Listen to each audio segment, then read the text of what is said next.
नमस्कार दोस्तों, आपके अपने चैनल एडुटॉक फॉर यू पे आप सभी का स्वागत है। इस वीडियो में हम पार्ट 7 बाल विकास व पेडागोजी के क्वेश्चन आंसर को करेंगे और यकीन मानिए क्वेश्चंस आपको आपके एग्ज़ाम में हेल्प करने वाले हैं। मैंने इसको इस तरह से डिज़ाइन किया कि हर एक क्वेश्चन की जो महत्वपूर्ण व्याख्या हो सकती है उसे भी कवर करने का प्रयास किया और साथ ही साथ आपको उस क्वेश्चन से मिलते जुलते और क्वेश्चंस जो है एग्ज़ाम में मिल जाएंगे। तो पेन और कॉपी ले लीजिए और आइए शुरू करते हैं। पहला क्वेश्चन है, निम्न में से कौन सी शिक्षण विधि प्रजातांत्रिक नहीं है? तो सही आंसर हो जाएगा इसका व्याख्यान विधि। प्रजातांत्रिक का मतलब ऐसी विधि जहाँ पे व्यक्ति को फ्रीडम हो अपनी बात रखने की। लेकिन व्याख्यान विधि में क्या होता है? व्याख्यान विधि में मान लीजिए ये क्लासरूम का सिनेरियो है, इसमें आपको शिक्षक यहाँ पढ़ा रहा होता है और बाकी के स्टूडेंट इस तरह से बैठे होते हैं। तो व्याख्यान में क्या होता है कि अपना लेक्चर जो है शिक्षक यहाँ से डिलीवर्ड करता जाता है, आप अपनी बात नहीं रख पाते वहाँ पे, तो इसलिए इसे जो है प्रजातांत्रिक विधि नहीं कहा जाता है। आगे बढ़ते हैं क्वेश्चन नंबर 2। अच्छा, इसमें कुछ चीज़ें हैं इसे समझ लीजिए। शिक्षण विधि 3 तरीके से जो है डिवाइड की जाती है। सबसे पहला जो होता है वो बड़ा समूह होता है। बड़ा समूह का मतलब है जिसमें जो है हमें अपनी तरफ से इंटरेक्शन नहीं कर पाते हैं। जैसे आपका क्लासरूम है या आप टेलीविज़न पे प्रोग्राम देखते हैं, जैसे अभी ई पाठशाला है, बहुत सारे ऐसे चैनल्स हैं जहाँ पे प्रोग्राम प्रसारित किए जाते हैं। तो उसमें क्या होता है कि आप अपनी बात रख लेते हैं, हम उनसे चीज़ें समझ लेते हैं, लेकिन हम वहाँ पे अपनी बात नहीं रख पाते हैं। जैसे अभी इस चैनल पे हम बात कर रहे हैं, तो अभी मैं अपनी बात तो रख पा रहा हूँ लेकिन आप अपनी बात नहीं रख पाते हैं। आपको अगर अपनी बात रखनी होती है तो आप कमेंट करते हैं। इसके लिए सबसे जल्दी हम जल्दी से जल्दी 1000 सब्सक्राइबर पूरे करें ताकि हम लाइव सेशन कर सकें और आप अपनी बात जो है हम तक पहुँचा सकें। बड़े समूह में क्या होता है? इसमें व्याख्यान होता है, समूह शिक्षण होता है, ग्रुप टीचिंग होता है, या टेलीविज़न या वीडियो प्रस्तुति। जो सेकंड है लघु समूह। लघु समूह में समूह परिचर्चा आता है, ग्रुप डिस्कशन। संगोष्ठी का मतलब होता है सेमिनार। और तीसरा है ब्रेन स्टॉर्मिंग, या जिसे हिंदी में कहा जाता है मस्तिष्क झंझावती। इसमें क्या होता है कि हम किसी बच्चे को किसी विषय के ऊपर बात करने के लिए कह देते हैं, उस पर चिंतन करने के लिए कह देते हैं, वो अपने विचारों को वहाँ पे प्रकट करता है जो उसके खुद के मौलिक विचार होते हैं। ये अच्छी विधि मानी जाती है, इसमें हम नए नए तथ्यों को भी जो है खोज सकते हैं। अगला है निजीकृत समूह विधियाँ।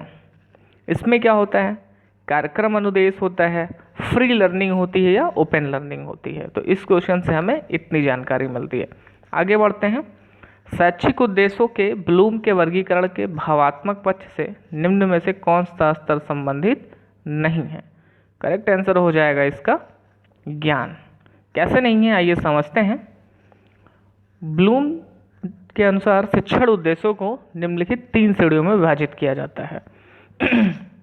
इससे पहले वाली वीडियो मैंने इसको समझाया था, एक बार फिर से समझ लीजिए। यहाँ पे देखिए जो इनका 3 स्तर होता है, वो पहला तो होता है ज्ञानात्मक मेजर, दूसरा होता है भावात्मक और तीसरा होता है मनोसंचालित। इसको थोड़ा और ऊपर कर लेते हैं। तीसरा जो होता है मनोसंचालित, इसे ब्लूम ने, या इसे हम जो है 3H कहते हैं। पहला जो होता है वो है हेड, दूसरा जो है हार्ट हृदय, और तीसरा हैंड। इसलिए कई बार इसे हम जो है 3H का भी नाम दे देते हैं। ज्ञानात्मक स्तर पे क्या होता है? यहाँ पे बच्चा ज्ञान की बातों तक ही सीमित रहता है, ठीक है, बुद्धि तक ही सीमित रहता है, यानी कि हेड लेवल तक का चिंतन यहाँ पे होता है। इसमें क्या है? इसमें ज्ञान, बोध, उपयोग, विश्लेषण, संश्लेषण और मूल्यांकन आता है, ठीक है। इसके बाद दूसरा है आपका हार्ट या भावात्मक, जिसे अफेक्टिव डोमेन कहा जाता है। और तीसरा होता है हैंड, या जिसे कहते हैं साइकोमोटर डोमेन या मनोसंचालित ज्ञान का क्षेत्र। ठीक है, आगे बढ़ते हैं। निम्न में से कौन सा शिक्षण का स्तर नहीं है? तो निम्न में से अभिप्रेरणा का स्तर जो है वो क्या है? शिक्षण का स्तर नहीं है। शिक्षण के कितने स्तर होते हैं? 3 स्तर होते हैं। पहला है स्मृति लेवल। यहाँ पे जो टीचिंग कराने वाला है यानी कि शिक्षक है, वो केवल चीज़ों को कंठस्थ कराने में, चीज़ों को याद कराने में विश्वास करता है। इसे किसने दिया था? हर्बर्ट महोदय ने दिया था। दूसरा होता है अंडरस्टैंडिंग लेवल, यानी कि समझने का स्तर, जहाँ पे हम प्रयास करते हैं कि बच्चे को उस टॉपिक के प्रति समझ डेवलप करा दें, उसकी खुद की एक अंडरस्टैंडिंग हो कि अच्छा ये प्रकाश संश्लेषण है, ये गुरुत्वाकर्षण का नियम है, कैसे काम करता है। यानी कि किताबी ज्ञान के अलावा जो व्यक्तिगत नॉलेज है, यानी कि जो प्रैक्टिकल नॉलेज है, उस पर फोकस किया जाता है। इसे किसने दिया था? मॉरिसन ने साहब ने दिया था। और तीसरा व सबसे उच्च शिक्षण का जो स्तर होता है वो होता है चिंतन व मनन स्तर। इसे उच्च स्तर कह सकते हैं। क्यों? क्योंकि यहाँ पे बच्चा ना केवल सीखता है, ना केवल समझता है, बल्कि वो अपने विचार, उससे संबंधित वैज्ञानिक तथ्य, उससे संबंधित शोध भी वहाँ पे वो रखता है। इसे किसने दिया था? हंट महोदय ने दिया था। अगला क्वेश्चन समझते हैं। अधिगम प्रक्रिया उद्दीपन एवं के बीच की संगति है। अधिगम प्रक्रिया किसके बीच की संगति है? इस क्वेश्चन का आंसर आप कमेंट बॉक्स में हमें बताएं, क्योंकि कई बार मैंने अपने वीडियो में इसको डिस्कस किया है। आगे समझते हैं। निम्न में से कौन सी शिक्षण विधि प्रगतिवादी सिद्धांतों पर आधारित है? निम्न में से कौन सी शिक्षण विधि प्रगतिवादी सिद्धांतों पर आधारित है? प्रगतिवादी का मतलब है प्रोग्रेसिव प्रिंसिपल्स। तो ये आपका आंसर हो जाएगा यहाँ पे समस्या समाधान। समस्या समाधान यानी कि हम अगर उत्तरोत्तर शिक्षा विधि अप्लाई कर रहे हैं, उसको उपयोग में लेके आ रहे हैं, इसका मतलब है बच्चा इस काबिल बन जाएगा कि वो अपनी समस्या का समाधान स्वयं कर सके, इसलिए इसे प्रगतिवादी सिद्धांत कहा जाता है। आई बात समझ में? आगे बढ़ते हैं। निम्न में से कौन सा समूह सृजनात्मकता के तत्वों के संबंध में सही है? क्रिएटिविटी के लेयर में कौन से ये 4 कंपोनेंट जो हैं सही हैं? तो इसका सही आंसर हो जाएगा 4th, यानी कि प्रवाह, फ्लुएंसी। विविधता का मतलब होता है इंडिविजुअलिटी, मौलिकता का मतलब ओरिजिनलिटी, विस्तार का मतलब इलेबोरेशन। तो ये क्रिएटिविटी के 4 तत्व बताए गए, तो आंसर नंबर 4 इज करेक्ट। सृजनात्मकता क्या होता है? सृजनात्मकता में व्यक्ति किसी नए तत्व व मौलिक तत्व को प्राप्त करने की कोशिश करता है। सृजनात्मकता और इंटेलिजेंस यानी कि बुद्धि में कोई डायरेक्ट संबंध नहीं पाया जाता। इस तत्व को भी आप ध्यान में रखिएगा। ये क्वेश्चन 1, 4, 5 वर्ष के बालक में अपने पिता की अपेक्षा अपने माता के प्रति अत्यधिक प्रेम की भावना विकसित हो जाती है। बालक के व्यवहार में होने वाले इस परिवर्तन को फ्रायड द्वारा क्या नाम दिया गया है? ओडिपस कॉम्प्लेक्स, इलेक्ट्रा या पराहम या नार्सिसिज्म? करेक्ट आंसर इसका हो जाएगा दोस्तों ओडिपस कॉम्प्लेक्स, क्योंकि बालक का यहाँ पे बालक का नाम आ रहा है। जब भी आप ये ध्यान रखिएगा कि जब बालक का अपने फादर के प्रति अटैचमेंट होता है, अपनी मदर के प्रति अटैचमेंट हो जाता है, सॉरी, तो उसे क्या कहा जाता है? ओडिपस कॉम्प्लेक्स कहा जाता है। अगर लड़की का अगर अपने पिता के प्रति आकर्षण बढ़ जाता है तो उसे हम क्या कहते हैं? इलेक्ट्रा कॉम्प्लेक्स कहते हैं। ठीक है, कई बार ये क्वेश्चन में पूछा जा चुका है और फ्रायड से कहीं ना कहीं क्वेश्चन एग्जाम में बन ही जाता है। और इस बार क्योंकि लॉकडाउन का समय है, काफ़ी समय टीचर्स को मिल गया है क्वेश्चन फॉर्म करने का, बनाने का, तो आप हर एक क्वेश्चन को बड़ी गंभीरता से समझिए, डिटेल में समझिए उसे, और जो नए नए क्वेश्चंस इस बार आपको पेपर में देखने को मिल जाएंगे। फ्रायड के ऊपर मैंने एडुटॉक फॉर यू की, आप प्लेलिस्ट पे जाइएगा, एडुटॉक फॉर यू, इसी प्लेलिस्ट में आप जाएंगे तो फ्रायड के ऊपर मैंने कंप्लीट वीडियो बना रखी है। उस वीडियो को आप देखिए, उसका नोट्स बना लीजिए, उससे बाहर एक भी क्वेश्चन एग्जाम में नहीं पूछे जाएंगे, ये मेरी गारंटी है। उसका लिंक मैं आपको डिस्क्रिप्शन में दे दूंगा, तो वहाँ से आप जाकर उसे देख सकते हैं। आगे बढ़ते हैं। निम्नलिखित में से कौन सा नियम थॉर्नडाइक के सीखने के गौड़ नियम में शामिल नहीं है? ये हो जाएगा क्रिया प्रतिक्रिया का जो नियम है वो थॉर्नडाइक के गौड़ नियमों में शामिल नहीं है। थॉर्नडाइक ने कौन सा सिद्धांत दिया था? Trial and error, trial and error theory दी थी, प्रयास व त्रुटि का सिद्धांत। आगे बढ़ते हैं। स्कूटर चलाने वाले व्यक्ति द्वारा कार चलाना सीखते समय उसके पूर्व अनुभव का सहायता होना या सहायक होना किस प्रकार के अधिगम अंतरण का उदाहरण है? इनके कहने का मतलब है, अगर आप स्कूटर पहले चलाते थे और आप जब कार सीखने लगे तो आपको स्कूटर की जो स्किल थी चलाने की, यानी कि जो कला थी, वो आपको हेल्प करती है। ये किस तरह का ट्रांसफ़र कहलाएगा? तो इसे हम कहेंगे पॉजिटिव ट्रांसफ़र, यानी कि धनात्मक अंतरण।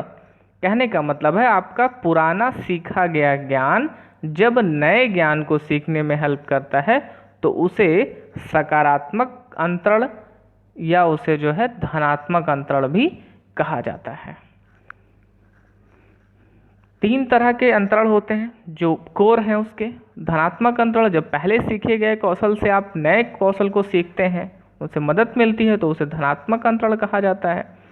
नकारात्मक अंतरण का मतलब है जब आपका पुराना सीखा गया कौशल नए ज्ञान को सीखने में बिल्कुल मदद नहीं करता है, तो उसे हम कहते हैं नकारात्मक अंतरण। तीसरा है शून्य अंतरण। शून्य अंतरण का मतलब ना ही आपका कौशल वहाँ पे मदद करता है और ना ही आपको किसी तरह का नुकसान पहुँचाता है, तो उसे हम क्या कहते हैं? शून्य अंतरण कहते हैं। ठीक है।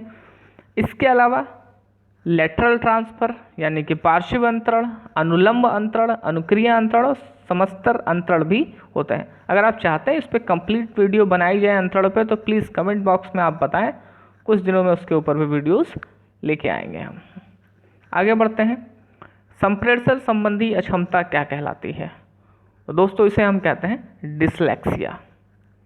डिसलेक्सिया में क्या होती है कि हमें बातचीत करने में दिक्कत होती है, तो उसे हम कहते हैं डिसलेक्सिया। ठीक है। आगे बढ़ते हैं। इसके अलावा डिस्ग्राफिया, ये एक ऐसी न्यूरोटिक प्रॉब्लम होती है, न्यूरोलॉजिकल प्रॉब्लम होती है, तंत्रिका संबंधी विकृति होती है जिससे हमें लिखने में दिक्कत आती है। डिसकैलकुलिया, जिसे हमें जोड़ने व घटाने में दिक्कत होती है। कैलकुलिया से याद रखिएगा, कुलिया का मतलब क्या होता है? कैलकुलिया, कैलकुलेशन करना यानी कि जोड़ना घटाना। तो जब जोड़ने घटाने में दिक्कत हो तो उसे हम डिस्कैलकुलिया कहेंगे। प्रैक्सिया मतलब मूवमेंट करने में, गति करने में, जब हमें गति करने में दिक्कत हो तो उसे हम क्या कहेंगे? प्रैक्सिया। ग्राफ बनाते हैं आप, तो ग्राफ से याद रखिएगा लिखने में। आगे बढ़ते हैं। मंदीमता बालकों की शिक्षा हेतु कौन सा उपागम उपयुक्त कहा जा सकता है? तो व्यक्तिगत अनुदेशन। अगर मान लीजिए कोई बच्चा स्लो लर्नर है आपकी क्लास में, आप शिक्षक होने के नाते आप क्या करेंगे? आप उसे क्या करेंगे? इंडिविजुअल गाइडेंस देंगे। जैसे क्लास में एक बच्चा है जो कि लगातार क्लास में खराब स्कोर कर रहा है, तो आप उसके लिए एक अलग से ट्यूशन की व्यवस्था कर सकते हैं, यानी कि उसे इंडिविजुअल गाइडेंस दे सकते हैं। उसे अपनी क्लास ख़त्म होने के बाद उसे बैठा के अलग से पढ़ाया जा सकता है, तो व्यक्तिगत अनुदेशन जो है उसके लिए उपयुक्त रहेगा। आगे बढ़ते हैं। निम्न में से कौन सा कथन सत्य नहीं है? शिक्षा एक मात्रात्मक प्रक्रिया है, ये कहना बिल्कुल गलत है। मात्रात्मक हम क्योंकि तौल नहीं सकते हैं शिक्षा को, तो क्वांटिटी की जब बात आती है तो मात्रात्मक, इसलिए विकास एक मात्रात्मक प्रक्रिया नहीं है, बल्कि विकास कौन सी प्रक्रिया है? विकास एक गुणात्मक प्रक्रिया है। ठीक है। आगे बढ़ते हैं। क्षेत्र विशेष में बालक की विशिष्ट योग्यता तथा विशिष्ट क्षमता को क्या कहते हैं? उसकी अभिक्षमता, यानी कि उसकी एप्टीट्यूड। अब देखते हैं कई बार कई व्यक्ति साइंस में बहुत अच्छा करते हैं, कई बच्चे आर्ट में बहुत अच्छा करते हैं, कई व्यक्ति डांस में बहुत अच्छा करते हैं, तो उनकी जो वो विशिष्ट योग्यता होती है वो क्या कहलाती है? वो उनकी अभिक्षमता कहलाती। याद रखिएगा, ऐसे क्वेश्चन बनाए जा सकते हैं कि राम एक बालक है जो कि बचपन से ही डांस में यानी कि नृत्य कला में बहुत ही निपुण है, उसे क्या कहेंगे? वो उसकी अभिक्षमता है। आगे बढ़ते हैं। ब्रूनर की प्रतिबिंबात्मक अवस्था पियाजे के संज्ञानात्मक विकास की किस अवस्था से मिलती जुलती है? तो उसे हम कहेंगे पूर्व संक्रियात्मक अवस्था। आइए इसे समझ लेते हैं कि क्यों हम कह रहे हैं इसे। देखिए, ब्रूनर ने 3 तरह के स्टेजेस बताए हैं। पहला है इनएक्टिव। इसमें इनएक्टिव में क्या होता है? इनएक्टिव में बच्चा क्या करता है? क्रिया के माध्यम से सीखता है। इनएक्टिव में बच्चा कैसे सीखता है? क्रिया के माध्यम से। यहाँ पे क्रिया करके सीखता है। देखिए, छोटा बच्चा पढ़ रहा है, पलट रहा है चीज़ों को। आइकॉनिक में ये किस पे आधारित होता है? पिक्चर्स पे आधारित होता है, यानी कि प्रतिमा पे आधारित होता है। यहाँ पे लिखते हैं, ये किस पे आधारित होता है? प्रतिमा पे आधारित हो। प्रतिमा यानी कि इमेज। बच्चा यहाँ से चीज़ों को देखता है तो उसे जो है चीज़ों को सीख पाता है। तीसरा है सिंबॉलिक यानी कि चिन्ह। चिन्ह या भाषा, कई बार यहाँ पे भाषा भी प्रयुक्त की जाती है। ज़्यादातर भाषा यूज़ की जाती है, चिन्ह यूज़ की जाती है। तो ये आपका क्या हो जाता है? सिंबॉलिक फॉर्म होता है। ठीक है। 3 मोड्स ऑफ रिप्रेजेंटेशन होते हैं उसके, यानी कि एक्शन बेस्ड या इनएक्टिव, दूसरा है इमेज और तीसरा है चिन्ह आधारित। अगले क्वेश्चन की तरफ बढ़ते हैं। कौन व्यक्तित्व के गुण सिद्धांत से संबंधित नहीं है? तो इसका करेक्ट आंसर हो जाएगा दोस्तों फ्रायड। फ्रायड ने गुण सिद्धांत नहीं दिया था। आइए सबको डिटेल में समझ लेते हैं। आप इसे नोट कर लीजिएगा या चाहते हैं अगर तो स्क्रीनशॉट ले लीजिए। कर्ट लेविन ने कौन सा सिद्धांत दिया? कर्ट लेविन ने क्षेत्र सिद्धांत दिया था। कैटल ने कारक वैश्लेषिक सिद्धांत दिया जाता, जिसे कहा जाता है फैक्टर एनालिटिक थ्योरी। अगर व्यक्तित्व के परिभाषा की बात करें तो सबसे बेहतरीन परिभाषा जिसकी मानी जाती है वो आल्पोर्ट महोदय की मानी जाती है। क्यों? क्योंकि गॉर्डन आल्पोर्ट ने 49 परिभाषाएं उनसे पहले दी जा चुकी थी और किसी में इस तरह का दम नहीं था जिससे हम पूरी तरह से उसे परिभाषित कर सकें। तो 49 परिभाषाओं के बाद उन्होंने बताया कि व्यक्तित्व व्यक्ति के भीतर उन मनोशारीरिक तंत्रों का गतिशील या गत्यात्मक संगठन है जो व्यक्ति के अपूर्व समायोजन को निर्धारित करता है। ठीक है, तो ये परिभाषा किसने दी थी? ऐसा भी क्वेश्चन आ सकता है, तो इसे आप नोट कर लीजिएगा। आगे बढ़ते हैं। फ्रायड के ऊपर मैंने डिटेल वीडियोस बना के रखी है, तो आप जाके वहाँ पे चेक कर लीजिए, देख लीजिए, नोट कर लीजिए। अगला है एडलर। एडलर ने कौन सा सिद्धांत दिया था? इंडिविजुअल साइकोलॉजी, यानी कि व्यक्तित्व का मनोव्यक्ति सिद्धांत दिया था। इंडिविजुअल साइकोलॉजी की बात इन्होंने कही, सामाजिक अभिरुचि को बताया और जीवन शैली के बारे में उस सिद्धांत पर इन्होंने व्याख्या किया है। अगला है एरिक एरिक्सन, व्यक्तित्व का मनोसामाजिक सिद्धांत यानी कि साइकोसेक्सुअल थ्योरी। हेनरी मरे, इन्होंने व्यक्तित्व का आवश्यकता सिद्धांत दिया है। 20 तरह के आवश्यकताओं को उन्होंने दर्शाया है इसमें। कार्ल युंग जिन्होंने आदि रूप समझाया, एनिमा और एनिमस को बताया। तो आज का वीडियो दोस्तों यहीं पे समाप्त होता है। इस चैनल पे अगर आप नए हैं तो प्लीज़ सब्सक्राइब कर लीजिए, लाइक कर लीजिए और बेल आइकन को प्रेस कर लीजिए ताकि नई वीडियोस की नोटिफिकेशन आपको सबसे पहले मिल सके। इसके अलावा अगर आपका कोई क्वेश्चन है, कोई प्रश्न है तो आप कमेंट बॉक्स में हमें ज़रूर बताएं। धन्यवाद दोस्तों।